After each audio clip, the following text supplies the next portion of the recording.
Bonjour à toutes et tous. Je suis ravi aujourd'hui de vous accueillir pour le podcast Les athlètes de l'entreprise. Je suis Gwenaël Saquin, dirigeant de l'ODL Conseil Formation et créateur du concept Campus Club Formation, qui est un programme de formation et d'accompagnement des entreprises sur les domaines des activités mentales, cérébrales et des activités physiques au service de l'entreprise.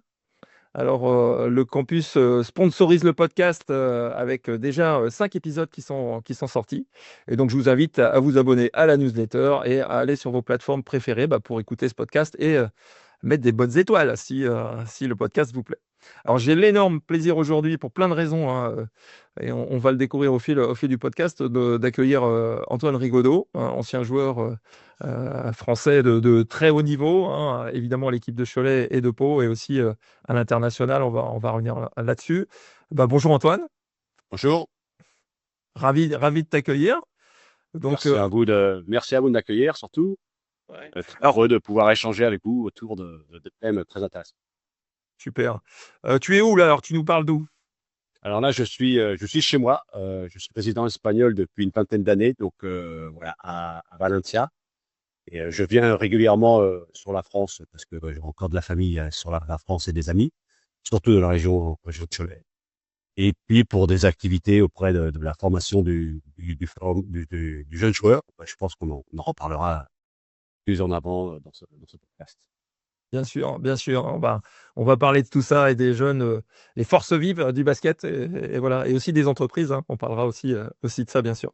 Alors, en quelques lignes, on a préparé une bio ensemble pour te présenter au mieux. Tu es né donc le 17 décembre 71 à Cholet. Donc, tu es un ancien joueur international français de basket, évoluant au poste d'arrière arrière meneur, qui était ton double poste, on va dire, de prédilection. Considéré comme l'un des meilleurs joueurs français de l'histoire, tu es intronisé à l'Académie de basketball français en 2010 et au FIBA Hall of Fame en 2015, avec cette notion internationale pour le coup. Tu as donc, comme tu le précises d'ailleurs, commencé ta carrière à Cholet. Enfin, déjà, tu es né à Cholet et tu as fait démarrer tes premières armes à Cholet Basket, où tu as joué de 87 à 95 et tu as remporté d'ailleurs 4 titres de MVP français. Tu as été dans les clubs 5. Oh là là, 5. Mince, il y en a un qui a été oublié. Donc, tu as rejoint un des autres clubs phares à l'époque, qui est Pau Orthez. Alors, je ne sais pas si ça s'appelait déjà les Noms Béarnais, mais c'était voilà, C'est comme ça. C'était déjà le cas, où tu remportes le titre de championnat de France en 96. C'est le cas, c'est hein, ça. c'est le cas. Ouais.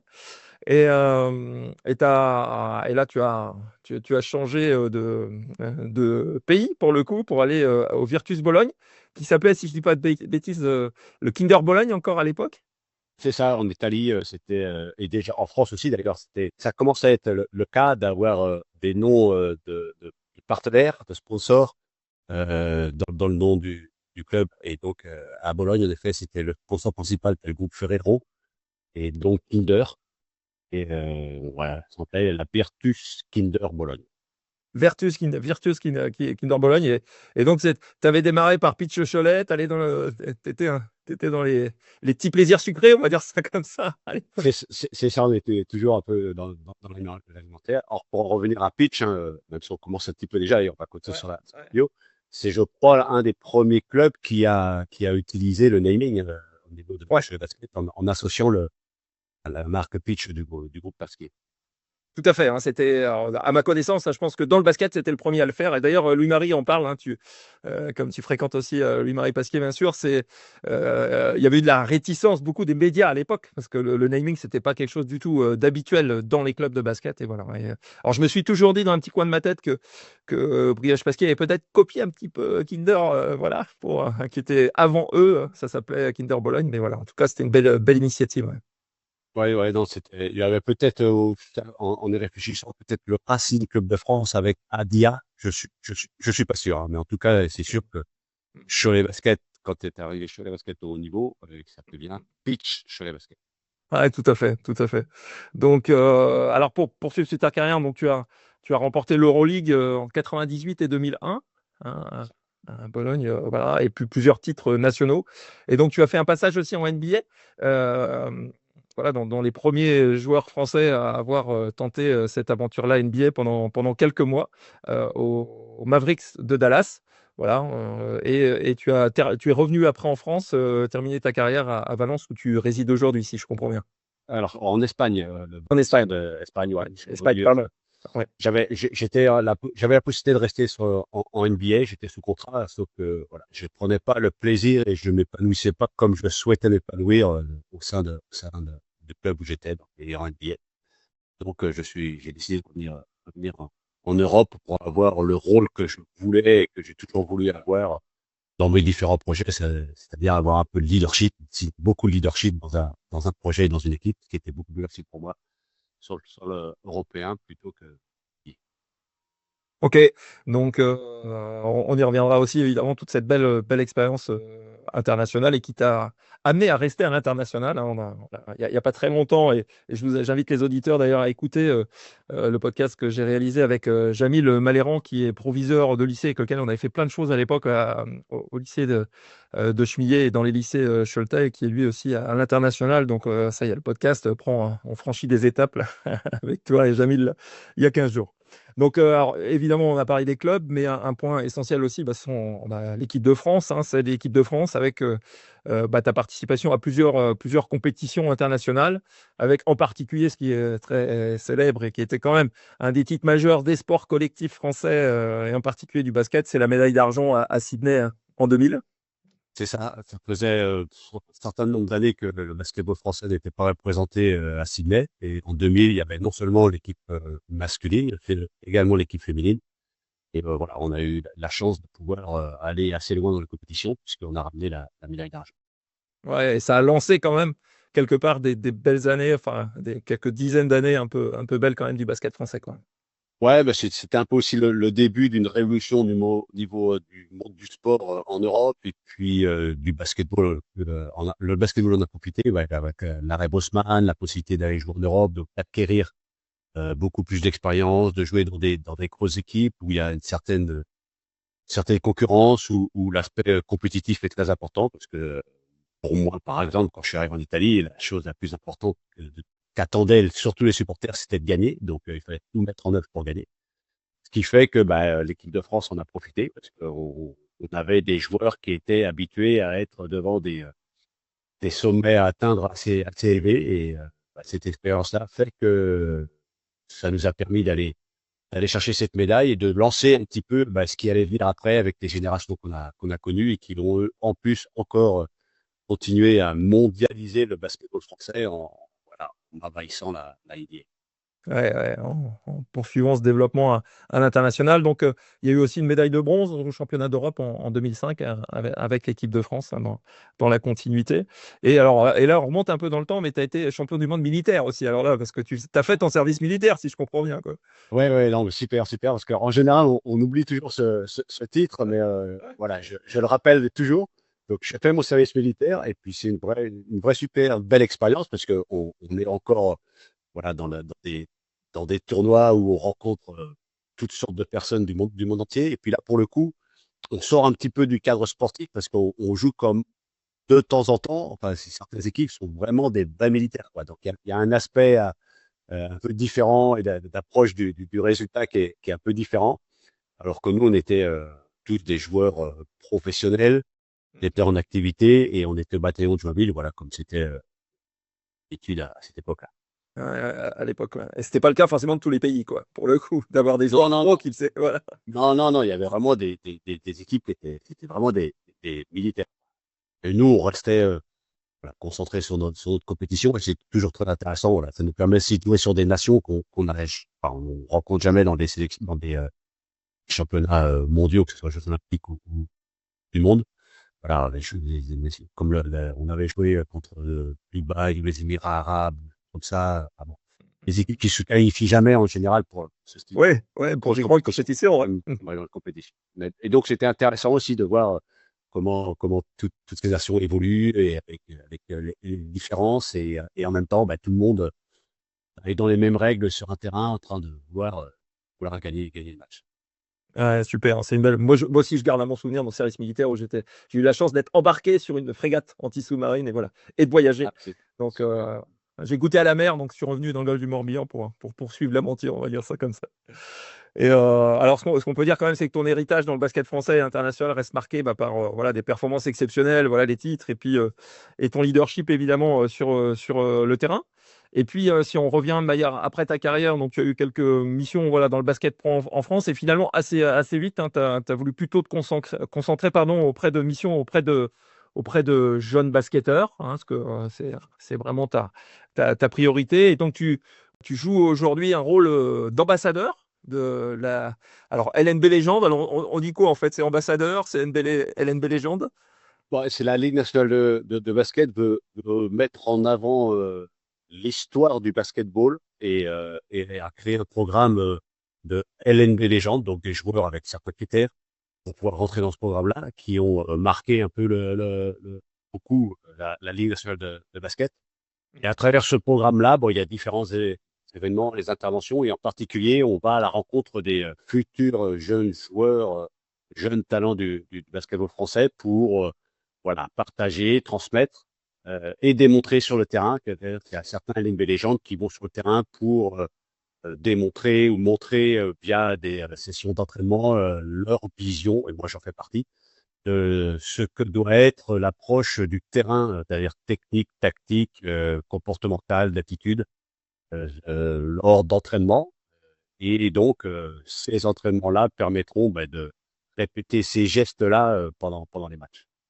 Ce que tu dis d'ailleurs, l'importance, alors, tu parles à la fois du technique et à la fois du comportement, à la fois on y reviendra, hein, mais dans les parallèles qu'on peut faire, un joueur de haut niveau aussi, c'est cette double facette, on va dire. On en parlera aussi dans l'entreprise, évidemment. Donc, dans ce cadre-là, voilà, tu participes au Young Star Game, hein, où tu coaches une équipe ou general manager d'une équipe de jeunes, hein, dans cette compétition, dans des initiatives qui sont innovantes en fait, hein, voilà, qui contribue, comme tu viens de le dire, à mettre en avant les jeunes talents. Donc, la formation, c'est important. Et d'ailleurs, ça va engager ma première question, hein, donc, on a parlé déjà de Cholet, bon, qui est ta ville de naissance et probablement de cœur, hein, et alors, avec le recul de ta belle carrière, et alors, depuis des années, pourquoi cette ville de province, 50 000 habitants, et aussi portée sur le basket?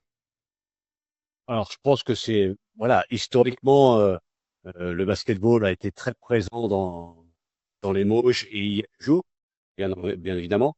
Donc, il y a toujours eu un terrain de basketball présent dans les villages aux alentours de Cholet et sur Cholet. Et à partir de là, euh, il y a une émulation qui s'est faite du basketball et tous les clubs dans les années 70-80 jouaient à un certain niveau, c'est-à-dire en deuxième ou troisième division française. Et il y avait une émulation entre les différents clubs et entre, je pense, qui est quelque chose de très important, une identité très forte de chaque clocher. Donc un certain esprit compétitif pour pouvoir être plus important que le village d'à côté. Je caricature un petit peu, Ouais, ouais. essayer de vulgariser le plus facilement possible. Et ce qui fait que ça fait une émulation. Et donc, tout le monde restait à un certain niveau. Et quand les jeunes voyaient ça, tout le monde voulait aller jouer au basket et défendre un petit peu les couleurs de chaque nation. Puis il est arrivé un moment où il y a eu une scission au niveau de la Jeune France de Cholet, où la Jeune France de Cholet était en deuxième division nationale. Et il y a un club de Cholet Basket qui a été créé. Et là, le club de Cholet Basket qui a émergé, a grandi les échelons et est arrivé au très haut niveau. Et quand il est arrivé au très haut niveau, il n'est jamais redescendu. C'est un des seuls clubs en France dans les sports majeurs qui n'est jamais redescendu de catégorie. De division, hein. Et là, depuis division, Incroyable. là, depuis donc 35 ans, je crois, en première division. 86, 87, ouais, je crois. Enfin, voilà, Ouais, ouais, ouais, que ça. ouais, ouais. Donc, Ouais. c'est ça, quoi. Donc, il y a, et ça fait une émulation qui fait qu'il reste ce côté identité de club autour de Cholet, de Cholet Basket des Mauges. Et puis, Cholet Basket est un peu la locomotive de cette région. Et donc, tout le monde est attiré et tout le monde est plutôt motivé pour pouvoir faire en sorte que le basketball perdure et continue à un certain niveau. À se développer. Et d'ailleurs, et c'est l'objet de ma deuxième question, c'est, alors ok, il y a une région basket, mais ce qui est assez incroyable, c'est qu'on regarde, si on regarde le basket français en général, il y a beaucoup d'entraîneurs qui sont de très bon niveau, qui ont été voilà, des Laurent Buffard, des Eric Girard, voilà, des gens qui se sont investis beaucoup dans le basket français, et qui sont devenus des entraîneurs connus. Il y a eu évidemment des joueurs, ouais. Tu as été le premier certainement au niveau auquel tu as pu jouer. Alors pourquoi justement l'extrême haut niveau, quoi, au-delà Alors, du basket? alors, c'est sûr qu'on peut toujours sortir deux, trois joueurs, quatre joueurs, cinq joueurs, deux, trois joueurs, quatre joueurs, quatre entraîneurs. Ouais, Mais si ouais, tu fais le décompte réel, ouais. par exemple du Menelo et de ça, sur la somme totale sur les 30 ou 40 dernières années de personnes qui ont pratiqué le basketball ou qui ont entraîné le basketball, ça fait très peu. Et Ouais. c'est ce qui fait un peu la beauté du très très haut niveau. En fait, il y a très très très peu d'élus qui arrivent à arriver tout en haut de la pyramide. Moi, je crois que ce qui est plus intéressant, surtout à évaluer, Ouais. c'est le nombre de personnes impliquées autour du monde du basketball.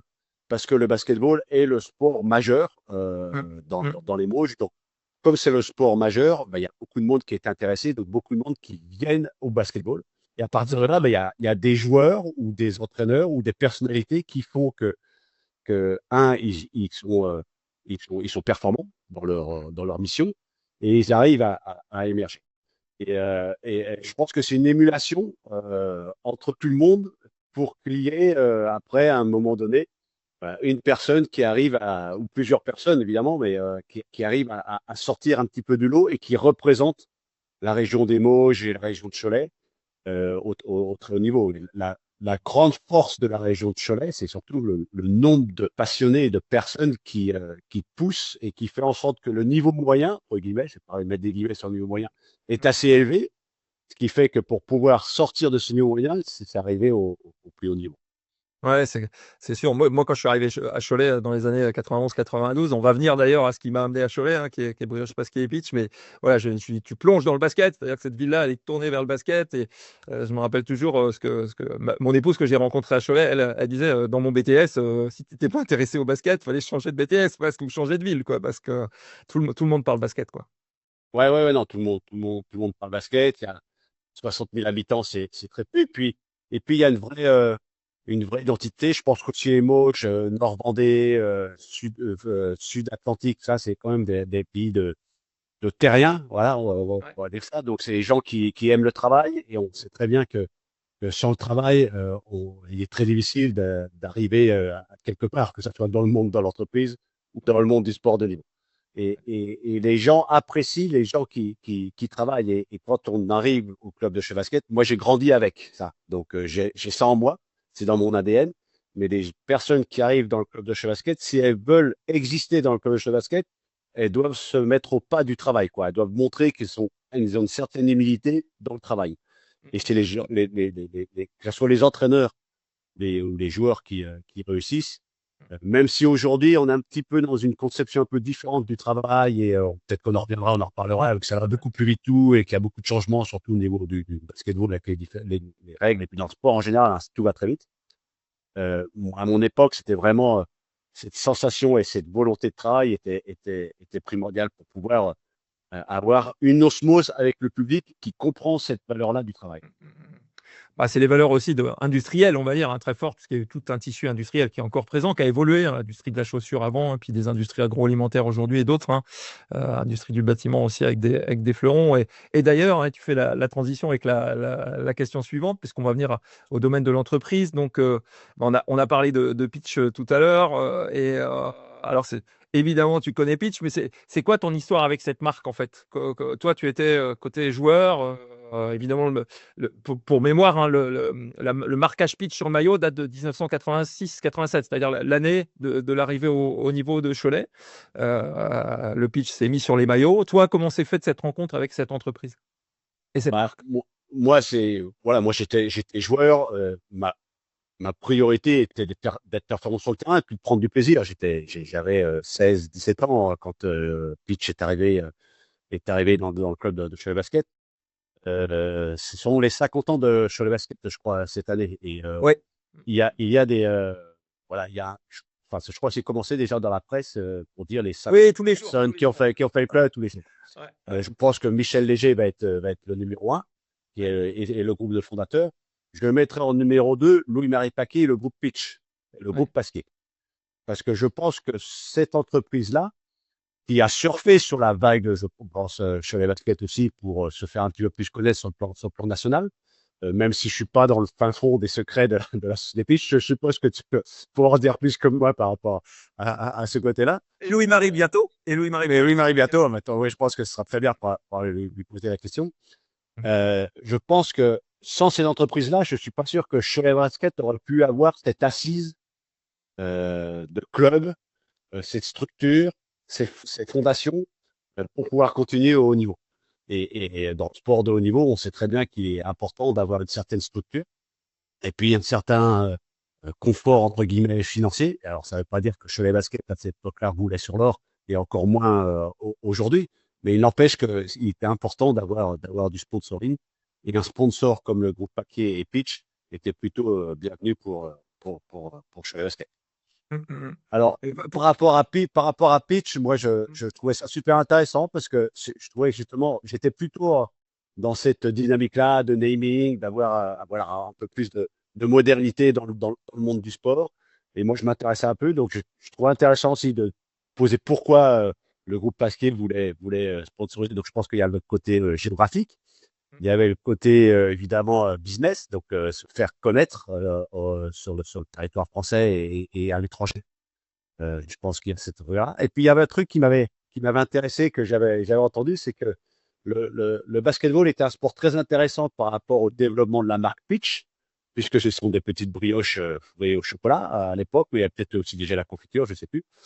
Et c'était les femmes en général qui allaient acheter, qui allaient au magasin, Acheter les produits, ouais, le paquet, ouais. acheter les produits, ouais, les paquets. Et le basketball est un des sports où il y a le plus de public féminin, Mm. puisqu'il est couvert. Ça se joue en salle, c'est plutôt agréable, c'est plutôt intéressant, il y a un spectacle qui est sympa et tout. Donc il y avait une vraie recherche aussi derrière de développement de produits pour toucher un certain public. Ce qui est, je pense, à mon avis, tout à fait logique, compréhensible. Mais moi, à 16, 17 ans, j'avais pas ces notions-là. Et donc, C'est c'est pas pas le même, ouais. intéressant d'avoir. Ouais, c'est intéressant de voir ça. On a eu l'occasion de faire ensemble d'ailleurs des séances de dédicaces et j'en ai une en tête. Alors, je sais pas si tu t'en rappelles, mais parce qu'on a fait quelques grandes surfaces, on allait à la rencontre des supporters de Cholet. Et il y en a une en particulier qu'on a fait à Nantes, au Leclerc Atlantis, hein, qui était d'ailleurs le plus gros Leclerc de France à l'époque, hein. Je sais pas ce que c'est aujourd'hui. Et il y avait un acheteur qui était Monsieur Kowalski, qui était de petite taille, on va dire, il devait faire un mètre. Voilà, il n'était pas très grand. Et je me rappelle une scène où on a marché dans les couloirs, où il y avait tous les bureaux vitrés de chaque côté avec toi. Donc, Monsieur Kowalski, voilà, qui était un acheteur intraitable, mais que je respectais beaucoup. Et il tapait dans les carreaux, comme ça, à chaque fois, il passait, voilà, quand il y avait, bon, 50 centimètres d'écart entre lui et il l'avait Alors, pris sur le ton de l'humour. Et c'est des moments un peu sympathiques. Et c'est vrai que c'est des moments aussi où bah, les entreprises rencontrent les sportifs. Enfin, voilà, il y a des choses qui se font. Et ça, moi, j'ai souvenir de belles rencontres avec les basketteurs, avec le grand public au travers des grandes surfaces à l'époque, quoi, et des dégustations qu'on faisait en même temps de pitch, quoi. ouais, ouais, non. Alors, moi, tout ça, je sais pas, plus de souvenirs que ça. Moi, j'étais plutôt vraiment très orienté. Autant j'étais curieux de savoir comment ça fonctionnait et tout. Après, tout ce qui est cet aspect-là, un petit peu plus commercial, un petit peu plus vente, un peu plus publicitaire. Voilà, ça faisait partie du travail de basketteur à cette Bah, époque. oui, c'était dans la mission. Ouais, ouais, c'était dans la mission. Maintenant, j'étais quand même beaucoup moins plus intéressé. J'ai toujours été le cas dans ma carrière. Et plus j'avançais, plus je me renfermais dans ma bulle pour pouvoir me protéger de tout le monde extérieur pour pouvoir avoir un seul objectif de la performance et de la réussite du résultat sportif. Et pour conclure, enfin, une première partie là sur les entreprises, même si on y reviendra tout à l'heure, mais quel conseil toi tu donnerais à un entrepreneur, que ce soit une petite entreprise, une moyenne ou une grande entreprise, de s'investir dans le sport, comme l'a fait, bon, avec cette excellente réussite qu'on a vue avec Pitch et Brioche Pasquier, mais il y en a plein d'autres, hein. Et voilà, quel conseil tu donnerais justement à des entrepreneurs qui disent d'aller dans du sport sponsorisé?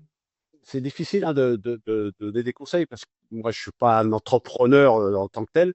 Maintenant, je pense il y a deux, trois angles différents d'approcher le sponsoring ou le partenariat dans un club. Alors, il y a le premier rang qui est, quelque part, on est une entreprise locale et on a envie de profiter d'événements récurrents sur le territoire. Et donc, on participe voilà, au bien d'un club sportif et ça nous permet d'aller échanger avec du monde et puis surtout de passer du bon temps nous-mêmes personnellement pendant une soirée ou pendant un match de basket ou après. Voilà. Il y a une autre vision qui est plus celle de Pitch et Groupe Paquet, à mon avis, même si je pense que ça rentre dans le fait de pouvoir passer du bon temps est quand même important parce que je pense que c'est pas là pour s'auto-flageller quand on fait des choses. Donc voilà, et c'est plutôt une vision vraiment très business, dire moi je vais m'associer à ce sport-là, à ce club-là, il est de la région ou pas, parce que je sais qu'il va me donner tant de visibilité sur un niveau régional, niveau national, niveau où là, le côté festif est peut-être moins présent, mais vraiment.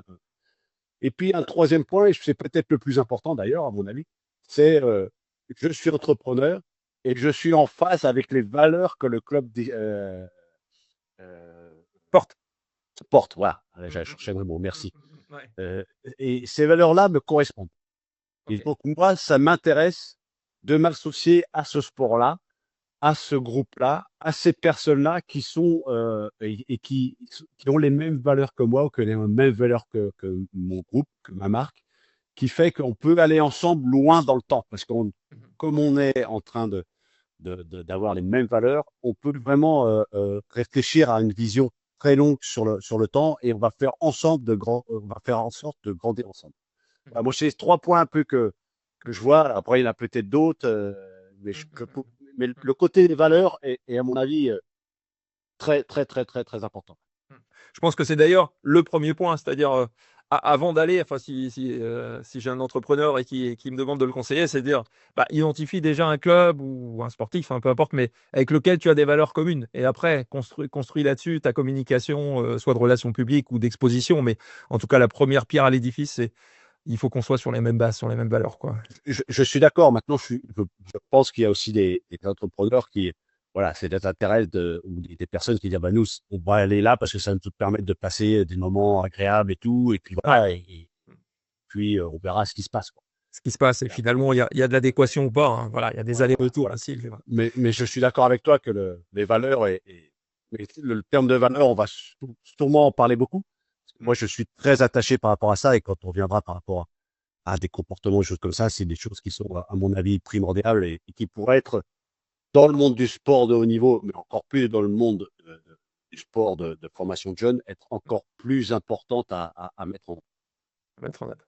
Alors si on regarde maintenant dans le rétroviseur, hein, voilà, on est à peu près dans les mêmes âges, mais si tu regardes ta vie de joueur, ta carrière depuis, quels sont les points saillants justement que tu as pu voir en commun entre le domaine de l'entreprise et le sport? Est-ce qu'il y a vraiment des choses concrètes, des valeurs tu parlais de valeurs là tout de suite, ou des qualités qui sont communes, qu'on peut comparer, on va dire, entre les deux? Alors, nous, dans le monde du sport, on est dans un cadre plutôt rigide. Voilà. Ouais. C'est-à-dire que euh, on a un règlement, vraiment un règlement très précis, et on a des arbitres pour nous dire et nous taper sur les doigts si on enfreint ce règlement. Ouais. Donc, on est obligé de s'y tenir, même si on essaie de jouer avec, mais on est obligé de s'y tenir. Ok. On a un espace-temps, parce que quand on joue un match bon, voilà, au basketball, c'est 4 fois 10 minutes, donc on est vraiment un temps très, très bien défini, et on doit être performant pendant 40 minutes. Et puis, on a un espace physique, donc on a un terrain. Dès qu'on sort de ce terrain-là, on est sanctionné. Voilà, on perd la balle ou quoi que ce soit. Donc, on a des règles qui sont plutôt, plutôt précises. Donc, c'est plutôt bien. Et en même temps, ça met une pression en plus parce qu'il y a besoin d'être très performant dans ce cadre qui est plutôt assez contraignant. L'espace de l'entreprise a ses règles, ça c'est sûr, dans le monde du business aussi. Mais à mon avis, beaucoup plus mouvant parce qu'on peut beaucoup plus bouger le temps, on peut faire des stratégies qui peuvent être sur 3 mois, sur 6 mois, voire sur plus. Donc on a beaucoup de temps qui permet de pouvoir aussi aller dans une direction, puis éventuellement changer. et puis après, il faut retrouver. Dans le sport de haut niveau, c'est très difficile de changer de direction. C'est-à-dire qu'on a besoin d'être prêt tout de suite, savoir notre façon de jouer, notre vision. Nous, notre identité, c'est celle-là, et on s'y tient, quoi. Quand on commence à vouloir changer, ça veut dire qu'il y a déjà des problèmes. Donc, il arrive souvent que c'est le cas où bah, il y a des changements d'entraîneur, où il y a des changements de joueurs, où il y a des changements de projet, tout ça. Dans le sport, dans l'entreprise, c'est un petit peu plus difficile, à mon avis, de changer les équipes, voilà, par rapport à.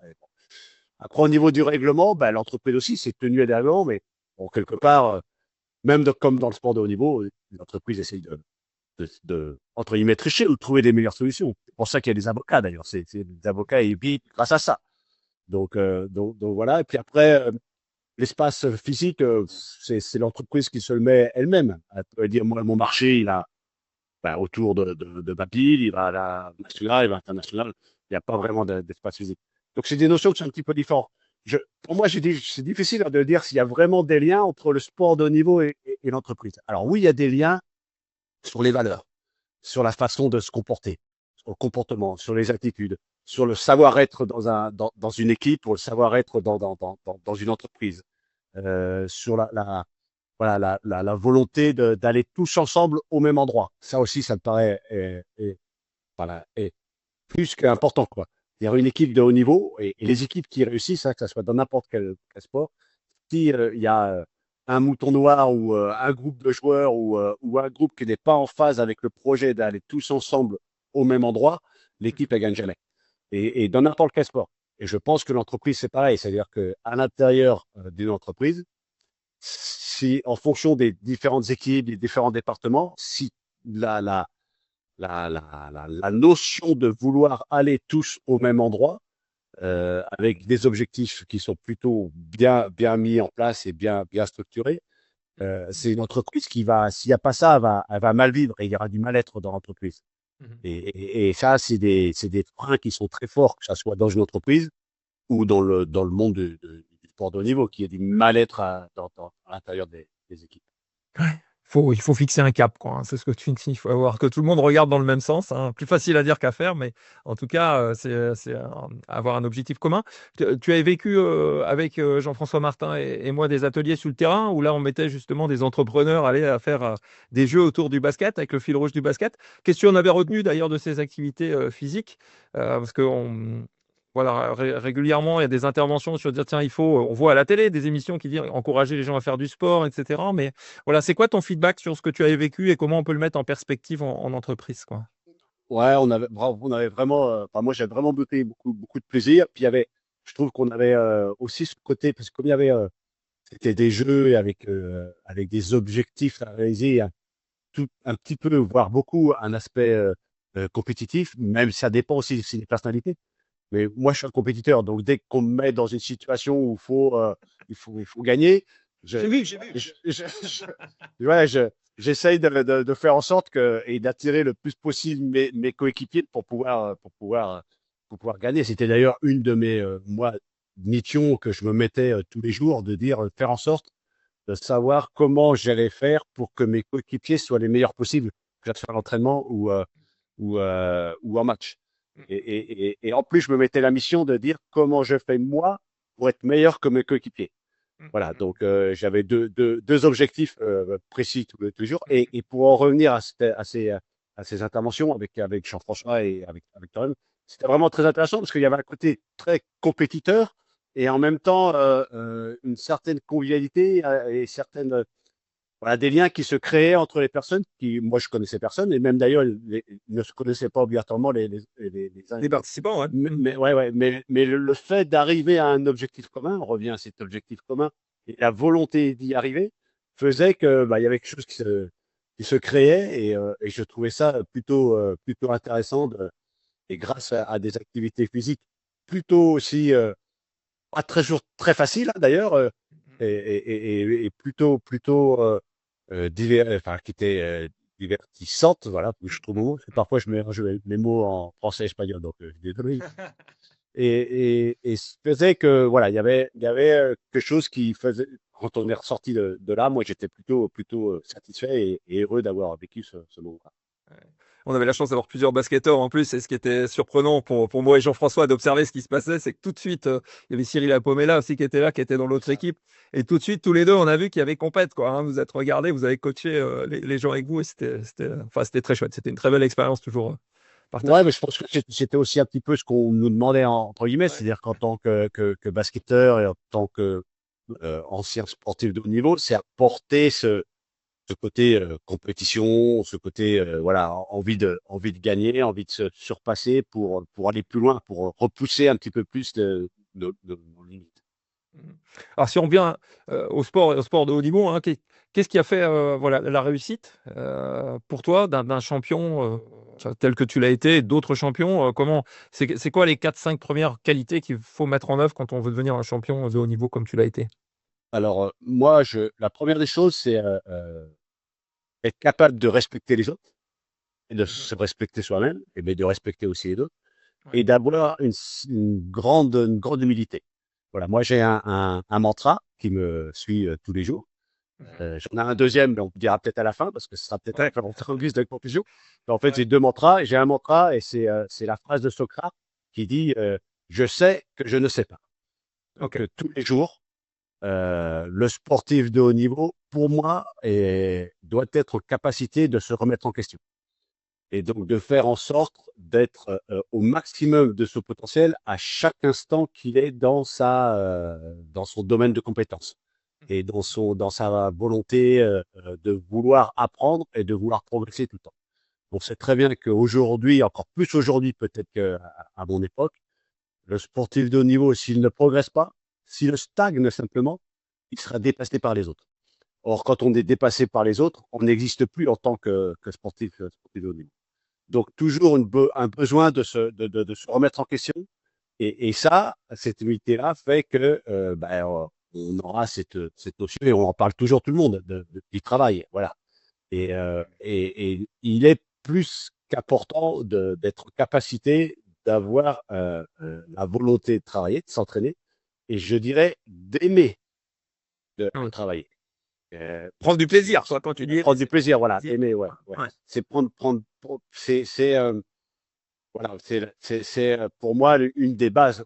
Moi, j'ai toujours aimé faire du sport. J'ai fait du sport depuis 2 ans, 3 ans. Mes parents m'emmenaient en randonnée en montagne, faire voilà, le tour du Mont Blanc, enfin, le tour de la Vanoise, faire du hiking, trekking. Et, euh, et depuis cet âge-là, je fais du sport tous les jours. Enfin, j'essaie de faire du sport tous les jours, un petit peu moins maintenant, mais voilà. Et ça me met des défis à moi, mais j'aime faire du sport. Donc il y a l'humilité, le travail, prendre du plaisir, aimer ce qu'on fait. Et puis, je pense qu'il y a une petite part de talent aussi pour certains. Voilà. Alors, le talent, on le travaille, c'est inné, je pense qu'il y a un peu de tout là-dedans. Et puis, il y a deux aspects qui sont, pour moi, en tout cas, un aspect qui est plus. Bon, les deux sont liés. C'est-à-dire qu'il y a être ambitieux, donc être capable de dire et d'analyser où est-ce que je veux aller, où est-ce que je peux aller. Et pour moi, j'appelle ça d'aller au maximum de mon potentiel. Mhm. Et que ça soit pour le sportif de haut niveau ou pour le débutant. C'est-à-dire Mhm. que moi, je vais entraîner un sportif de haut niveau comme un débutant en lui demandant d'aller au maximum de son potentiel. Voilà, Mhm. le potentiel d'un va être en haut et le potentiel de l'autre va être ici. Mais peut-être qu'au bout d'un an, le potentiel d'un va être celui-là va augmenter un tout petit peu et celui-là, il va arriver ici. Et Mhm. cette personne-là qui sera débutante aura plus de mérite que celui-là parce qu'il aura progressé plus en un an. Ouais. Et donc, cette ambition, elle se génère aussi pour pouvoir y arriver avec l'aspect compétitif. Mhm. On a besoin, pour être dans le sportif de haut niveau, d'être compétiteur. Ouais. Et ça, c'est peut-être, nous, en France, un des problèmes majeurs qu'on a, Mhm. c'est qu'on a de la difficulté à comprendre ce qu'est la compétition. Mhm. Et dans un premier temps, pour moi, la compétition, c'est la compétition envers soi-même. Donc, j'ai Mhm. mes limites, j'ai mon cadre, et je fais tout ce qu'il faut pour que mon cadre, moi-même, s'agrandisse. Ok. C'est pas la compétition envers l'autre ou envers quoi que ce soit, même si de fait, après, dans la vie de tous les jours, c'est ce qui existe, hein, parce qu'il y a de la Mhm. compétition dans les différents domaines. Et nous, le terme compétition, parfois dans le sport, hein, même dans le sport de base, il est mal vécu, il est mal ressenti, et c'est parfois un gros mot. Or, je pense que c'est important d'inculquer cette notion de compétition. Ouais. Ce que j'entends aussi dans ce que tu dis, c'est on commence par soi-même quand même, quoi, quelque part. C'est-à-dire, c'est soi, c'est sur son. Alors, on parle beaucoup voilà, de tout ce qui est méthode interpersonnelle pour le développement personnel, etc. Mais c'est vrai qu'il faut quand même commencer par soi avant de se développer, on va dire, en équipe. Mais ça démarre par soi, quoi. Ouais, ouais, moi, je pense que c'est des choses qu'on a en nous. Donc, soit on l'a naturellement, soit on va le travailler pour le mettre en nous. Voilà, l'humilité, l'ambition, l'aspect compétition, c'est des choses qui sont en nous pour pouvoir après commencer à s'ouvrir vers l'extérieur.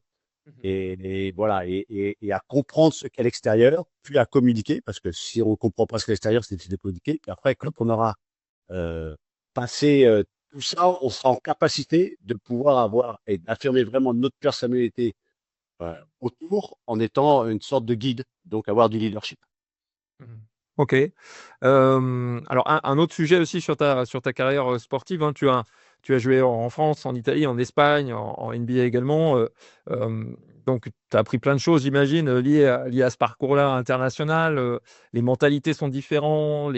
Voilà. Et qu'est-ce que tu as à dire de la diversité en général, la diversité de nationalités, diversité, il y a les anglo-saxons, les Européens, il y a les hommes, les femmes, voilà. Qu'est-ce que tu auras à dire de tout ça, de cette Ah, diversité en général? c'est un sujet difficile et complexe, mais je pense que la diversité fait la force. Si on est tous en capacité de nous comprendre nous-mêmes déjà. Et je trouve que l'identité est plutôt quelque chose qui est aussi un peu difficile aussi sur le français. Dès qu'on parle d'identité ou d'aspect identitaire, on se met souvent parfois en porte-à-faux et on comprend pas trop. Moi, je pense que c'est plutôt une grande force parce que si je suis capable de moi de comprendre mon identité, donc qui je suis, d'où je viens, je serai beaucoup plus en facilité de comprendre l'identité des autres et à partir de là, d'être beaucoup plus ouvert envers les autres. Et donc, d'accepter l'identité des autres. Et ces différentes identités on est capable de former une société ou une entreprise ou un projet sportif. Comme moi, quand je suis arrivé en Italie, l'équipe était refaite à 80%. Il y avait 8 joueurs qui venaient, plus un nouveau staff technique. Et dans l'équipe, il y avait avoir 6 ou 7 identités, 6 ou 7 nationalités, 6 ou 7 cultures, 6 ou 7 visions différentes de la vie. Et c'est pas pour ça que ces visions différentes de la vie nous empêchaient d'avoir le même objectif commun. Oui. Puisque les règles étaient bien précises, c'était bien mis en clair, c'est bien, et où on allait, de toute façon, en jouant dans une des meilleures équipes européennes, de fait, c'était aller gagner. Surtout en Italie, si on revient par rapport à l'Italie, moi je suis arrivé, c'est la seule chose qui compte, c'est gagner. Voilà. C'est pas jouer bien ou jouer correctement, tout ça. L'Italie, c'est gagner. Et ça, c'était plutôt intéressant et moi, c'est ce que je recherchais. Ouais. En France, on va être plus dans la façon d'être bien tous ensemble.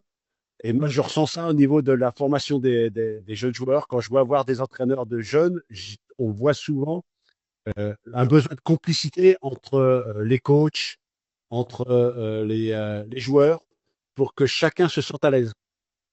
Alors que je vais voir des entraînements en Espagne, par exemple, ou en Serbie, où le joueur, il vient, il sait qu'il vient pour être entraîné par un coach qui va entraîner le joueur. Il n'y a pas besoin de cette complicité.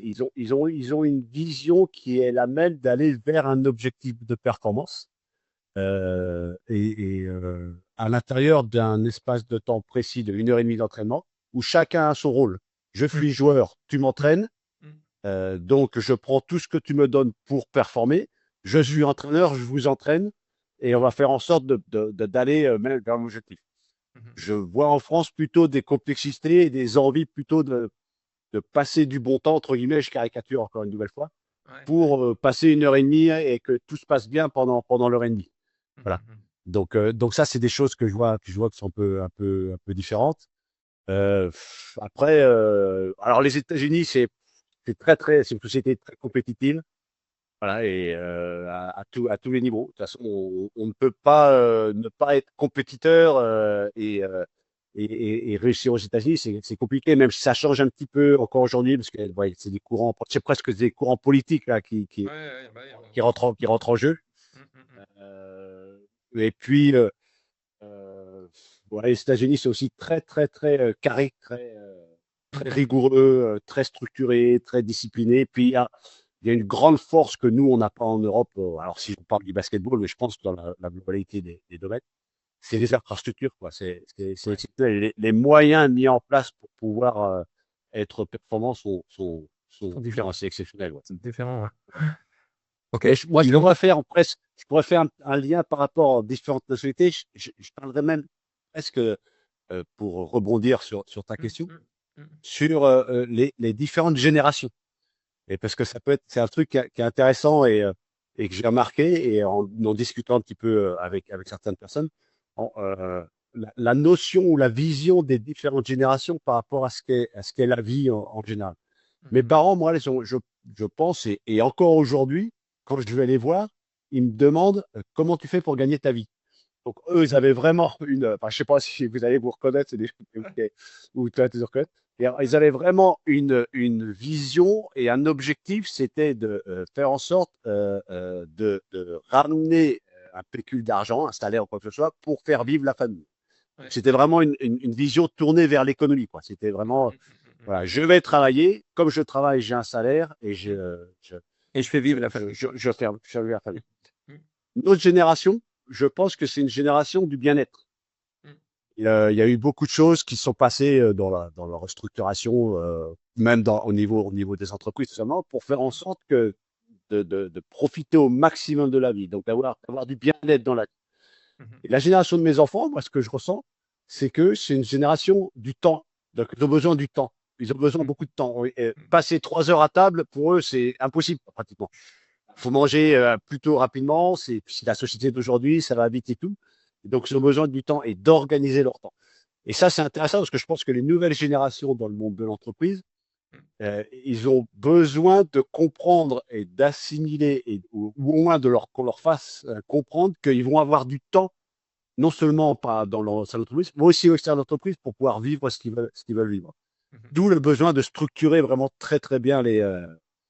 les compartiments et le temps, quoi, le Mhm. planning Mhm. du travail et journalier.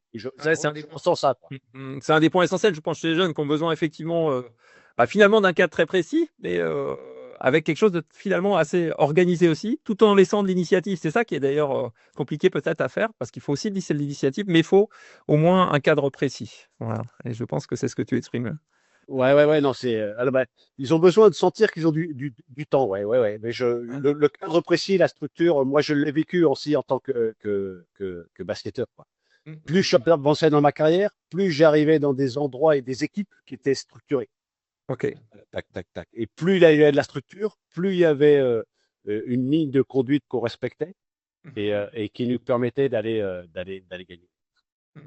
Et donc, Moi, je suis tu pas as. structuré, désolé, je suis pas structuré D'accord. moi personnellement, donc je suis pas structuré moi naturellement, donc Ouais. ça me fait du bien d'avoir. On est Oui, comme oui, ça, on oui, donne non. des efforts pour s'engager. Ouais, ouais, Dans exactement. sa personnalité.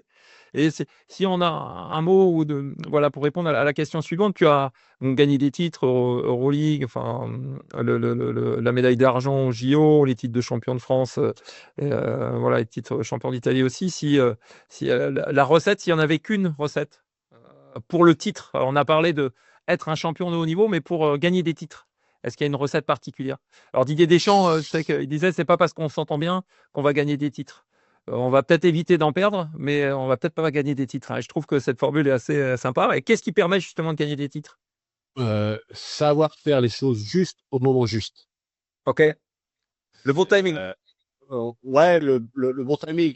Souvent, on compare bon, on pose la question, quelle est la différence entre le basketball d'aujourd'hui et le basketball d'hier? Donc, bon, il y a différents points, euh, qui est plutôt lié à l'évolution athlétique et physique des joueurs. Il n'empêche qu'il y a 30 ans, 10 ans, 5 ans ou aujourd'hui, il y a la même chose, c'est que c'est toujours intense, mais en fonction de la qualité physique ou athlétique des joueurs, l'intensité est d'un niveau différent, mais 100% d'intensité, il y avait à quel moment. Et puis, dans les 2 ou 3 dernières minutes, c'est les équipes qui faisaient les choses justes ou qui font les choses justes au moment juste qui gagnent les matchs. Voilà. Bon détail. Donc voilà, c'est ça. Donc je pense que c'est ça qui fait gagner les matchs. Donc trouver les joueurs. ou les personnes qui sont capables de faire ou de prendre les décisions juste au moment juste. Être ACDC, en fait. C'est un peu le résumé de ACDC, le groupe de Robot. ACDC, c'est aimer, donc l'amour, on revient à l'amour, et donc aimer et être présent dans ce moment-là du Money Time, aimer là, donc je pense que le genre, il a besoin de vouloir être là. Faire les choses avec conviction, donc le C, décision, donc pour ça, il faut avoir du caractère, et dans le sigle ACDC, il y a un petit éclair, et ça, c'est l'intensité. Voilà, donc, et en réunissant tout ça, on arrive à gagner des titres. Puis en fait, c'est presque une philosophie de vie en général à avoir. Ouais, c'est une belle image en tout cas que je connaissais pas. Alors je connais le groupe ACDC, je le mets des fois en formation pour réveiller un peu les troupes. Ouais, Bien. c'est ça. Ouais. Voilà, c'était mon époque, mais voilà, c'est plutôt ça, c'est plutôt sympa. Donc tu t'engages, ton quotidien est aujourd'hui aussi tourné vers les jeunes au travers de ta mission à l'NB Légende. Alors ça occupe combien de ton temps? Voilà, c'est quoi ton quotidien aujourd'hui? Euh, Alors, moi, je s'occupe 95% de mon temps dans le monde du basketball. Voilà. D'accord, d'accord. Non seulement la LNB Légende, mais aussi aller vers tout le basket de la base. Moi, ce qui m'intéresse beaucoup, c'est le basket de la base. Parce que, un, il y a beaucoup de monde déjà, donc c'est plutôt intéressant. Et puis, il y a beaucoup de personnes différentes. On parlait d'identités différentes, donc c'est plutôt épanouissant de rencontrer ces personnes-là. En plus, je me rends compte que le basket de la base, ils sont pas toujours, comment dire, ou ils ne croient pas qu'un ancien joueur de très haut niveau soit capable de venir vers eux et de parler, et de transmettre et de partager. Parce qu'ils pensent qu'on vit en haut de la pyramide et puis qu'on descend jamais. Et moi, ça m'intéresse pas trop d'être en haut de la pyramide, en fait, parce que ouais, j'ai connu, je sais ce que c'est, et que ça m'intéresse beaucoup plus de venir au basket de la base pour transmettre, partager. Les centres de formation, ça en fait partie, mais même plus bas, c'est-à-dire même les débutants, même des catégories U13, U15, je vais sur le terrain avec eux, et non seulement je fais des choses avec les joueurs, mais ce qui m'intéresse aussi, c'est de parler éventuellement aux dirigeants, et parler aussi surtout aux coachs qui vont être avec ces jeunes joueurs pendant toute une année et d'apporter ma vision de ce que ça doit être l'approche du terrain, en sachant que je considère que la priorité sur l'entraînement des jeunes, c'est pas de trouver le futur Victor Wembanyama, d'entraîner le futur Victor Wembanyama, mais c'est de considérer tout le monde de la même façon, avec un esprit de justice, et de faire en sorte, on en parlait tout à l'heure avant, et en faire en sorte que chaque jeune arrive au maximum de ce potentiel. Et à mon avis, il y a des façons d'entraîner pour arriver à ça. Et en particulier, en faisant des choses très simples, donc un basketball très simple, pas des grandes théories, et en accentuant le tout plus sur des attitudes et sur des comportements que sur des techniques. Aujourd'hui, Gwenaël, je peux te demander, quand tu viens à mon entraînement, de plonger sur un ballon, tu seras capable de le faire, mais je ne suis pas sûr que je sois capable de mettre un panier à 3 points. Ok. Et donc, quand je parle d'attitude, c'est des choses très simples que tout le monde peut faire et qui met aussi de la justice dans l'équipe, parce que si Michael Jordan est dans notre équipe et Michael Jordan ne plonge pas sur le ballon, toi, Gwenaël, tu peux aider à Michael Jordan. Michael, tu n'as pas plongé sur le ballon, alors que c'est une des règles de notre équipe que tout le monde doit plonger sur des ballons quand ils sont au sol. Alors que c'est difficile de dire à Michael Jordan, écoute, tu as mis ton panier à 3 points, alors que moi, personnellement, je ne suis pas capable de le mettre, mon panier à 3 points. C'est sûr, c'est sûr. Donc, c'est des choses voilà, où moi, ça m'intéresse d'aller et de mettre en place vous me recevez, ouais, vous me voyez aussi. Oui. Ok, c'est bon, pardon, parce que j'ai eu un truc.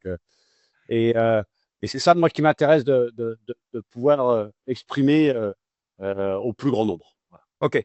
Alors c'est un parallèle complet. Tu sais que j'anime, comme tu as participé avec Jean-François, mais je sens des valeurs complètement communes avec Jean-François. Vous étiez amis de jeunesse en plus. Donc là, je retrouve quand même les deux Choletais sur le même registre, hein, de faire progresser aussi les jeunes, mais de manière générale. Voilà. Hein, c'est le haut niveau, ok, mais il y a tout le reste et surtout aussi l'épanouissement des jeunes. Hein. Enfin, Jean-François le dit, hein, quand il y a eu des jeunes au centre de formation, c'était d'en faire des hommes à la fois, alors des athlètes de haut niveau, bien sûr, mais aussi des hommes.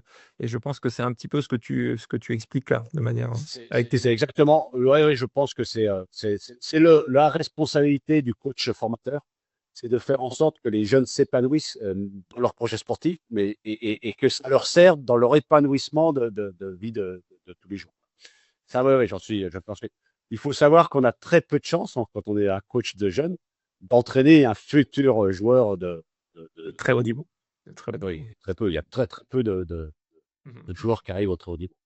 C'est sûr, c'est sûr. Allez, on arrive à la fin avant le portrait pile ou face. J'ai une dernière question. Enfin, pas une dernière question, mais tu as parlé tout à l'heure. Alors, j'avais un mot de la fin, mais ton mot de la fin, tu nous as fait un peu de teasing tout à l'heure parce que tu as parlé de ton premier mantra, la Mhm. phrase de Socrate. Voilà, je sais que je ne sais pas. Voilà, hein, je ne sais plus exactement comment elle est formulée, mais c'est une phrase qui me paraît tellement belle parce que tellement réelle, hein, et qui est, on va dire, chaînée à ce que tu as dit tout à l'heure, qui est un grand principe, c'est l'humilité. L'humilité, c'est la base de tout, hein, parce que si on est humble, on comprend qu'on ne sait pas et que tous les jours on apprend. Et je veux bien connaître donc ton deuxième mantra avant les questions pile ou face.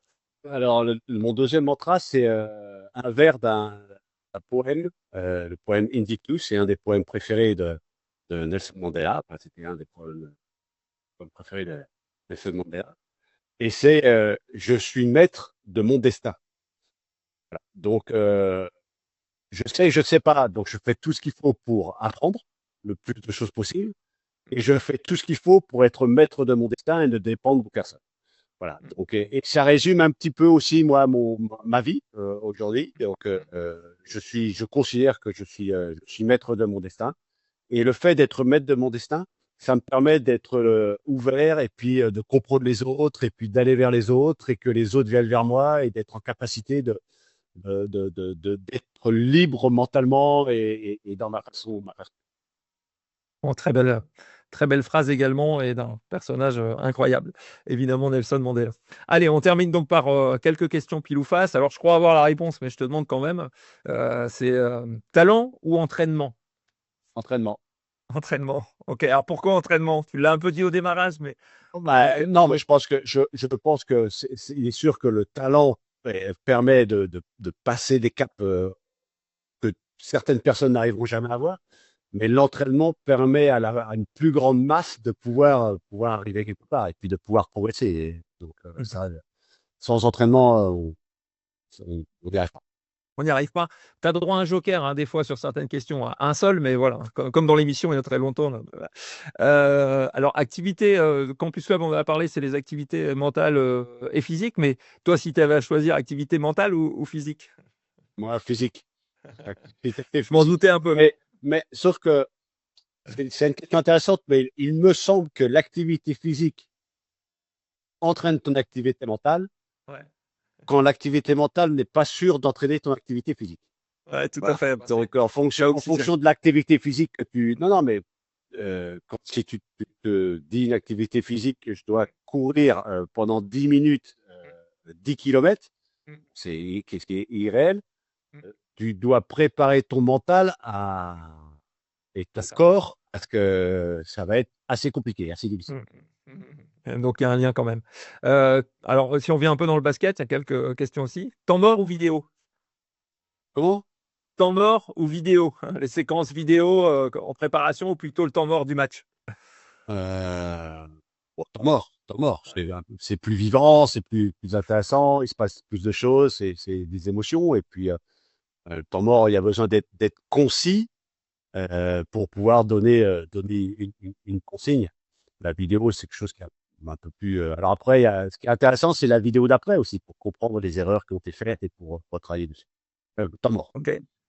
Allez, je vais aller sur le basket américain, même si tu as, sans doute préféré le basket européen, mais Michael Jordan ou Michael Johnson? Michael Jordan. Michael Ouais. Jordan. Ouais. Tu parlais de Magic Johnson, non? Magic Johnson, ouais. Ok, Magic Johnson, ouais, pardon. ok. Magic Donc, Johnson. Michael Jordan.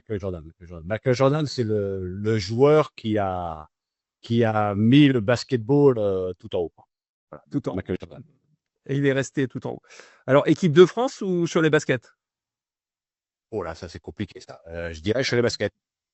Je dirais chez les baskets, c'est mon club, c'est là où j'ai grandi. C'est le club, l'équipe de France, c'est quelque chose de très particulier sur un laps de temps très court.